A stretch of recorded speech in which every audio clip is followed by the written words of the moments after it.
இந்த அறிவிப்பு விளம்பரத்துக்கானது அல்ல, நாட் ஃபார் அட்வர்டைஸ்மெண்ட். அட்வர்டைஸ்மெண்ட்டோ இல்லை நமக்கு புகழ் சேர்க்கணும்னு நினச்சிருந்தா நாம் ஆப்போசிட் சைடில் நின்னால் நமக்கு நிறைய ஓட்டு விடும். ஆனால் நாம் என்ன பண்ணல, அதை செய்யலை. ஏன்னா எனக்கு நடக்கிற சம்பவம் தெரியும், தெரிஞ்சிட்டு நம்ம மறைச்சிட்டு இருக்க முடியாது இல்லையா? அதனால் நான் மறுபடியும் சொல்கிறேன், நான் ஒரு ஃபேஸ்புக்கில் சின்னதாக சொன்னேன், ஜான் ஜபராஜ் இந்த சமீப நாட்களில் வந்த மிக சிறந்த ஊழியர்னு சொன்னேன். எல்லாம் பொங்கிட்டாங்க, மிகச்சிறந்த ஊழியர்னு எப்படி சொல்லுவீங்கன்னு. நான் மறுபடியும் அதை சொல்கிறேன், ஜான் ஜபராஜ் மிக சிறந்த ஊழியர். அல்லேலூயா. ஆமாம், நம்புங்க, நம்மளாம் போங்க. ரொம்ப சிம்பிளாக சொல்கிறேன், ஒருத்தன் டான்ஸ் ஆடுறான் அப்படின்றதுனால அவன் கெட்டவன் ஆகிட முடியாது. எத்தனையோ பேர் விபச்சாரம் பண்ணிட்டு உள்ளே இருக்கிறான்.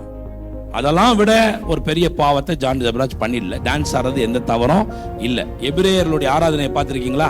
எபிரேயருடைய ஆராதனையில் இப்போ கூடார பண்டிகைலாம் பண்ணாங்களே, டான்ஸ் தான் அவங்களுடைய ஆராதனையே. ஆண் பெண் வித்தியாசம் இல்லாமல் ஆடுறாங்க. ஆமாம், அதெல்லாம் தயவு செஞ்சு போய் பாருங்க.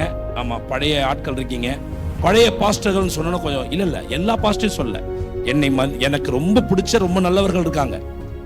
ஒரு சின்ன தீமை கூட பேசாத நல்ல போதகர்கள் இருக்காங்க, அவங்கள சொல்ல. கொஞ்சம் பழைய பெருச்சாளிகள் மாதிரி இருக்கிற பாஸ்டர்களை சொன்னேன். ஆமாம், அதை கொஞ்சம் அழுத்தி சொல்கிறேன். பழைய பெருச்சாளிகள் மாதிரி நான் தான் தமிழ்நாட்டிலேயே நான் ஒருத்தன் தான் பாஸ்டர்னு சொல்லி முத்திரை போடணும்னு நினைக்கிற ஒரு சிலரை மட்டுமே குறிப்பிட்டு சொன்னேன். வேற யாரையும் சொல்ல. யாருக்கும் பயம்லாம் இல்லை. பயந்துலாம் நமக்கு சரித்திரமே கிடையாது. பயந்து நமக்கு சரித்திரமே இல்லை. நம்ம எந்த ஆக்ஷனையும் பார்ப்போம். அதனால கவனிங்க, கூடிய சீக்கிரத்தில் ஒரு சில நாட்களில் சர்ப்ரைஸ் வச்சுங்க. ஒரு சில நாட்களில் ஜபராஜ் விடுவிக்கப்படுவார். அவ்வளவுதான், முடிஞ்சிச்சு. ஒரு சில நாட்களில் ஜபராஜ் விடுவிக்கப்படுவார். அவர் மேல போட்ட வழக்கு பொய்யான வழக்கு என்று ஆல்மோஸ்ட் போலீஸ் ஸ்டேஷன் அளவில் நிரூபிக்கப்பட்டதாய் செய்தி என்கிட்ட இருக்கு. செய்தி இருக்கே தவிர, ஆமா, மற்றபடி நான் அதுக்கு மேலே பேசக்கூடாது, சட்டப்படி பேசக்கூடாது. நான் அதை பேசலை. நான் ரொம்ப க்ளோஸாக அவர் மேலே போடப்பட்ட வழக்கு பொய் வழக்கு என்ன கோர்ட்டில் அது நிரூபிக்கப்பட்டு விடும். ரொம்ப விரைவில் நிரூபிக்கப்படும். நம்பர் 1. 2வது, உண்மையான குற்றவாளி நேற்று கைது செய்யப்பட்டார்.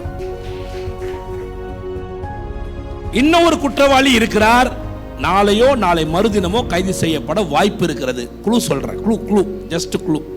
நாளை மறுதினமோ இன்னும் ஒரு குற்றவாளியும் கைது செய்யப்படுவார். அல்லேலூயா. அதனால நான் மறுபடியும் சொல்றேன், மிக சிறந்த ஊழியக்காரர் நம்முடைய ஜான் ஜபராஜ்.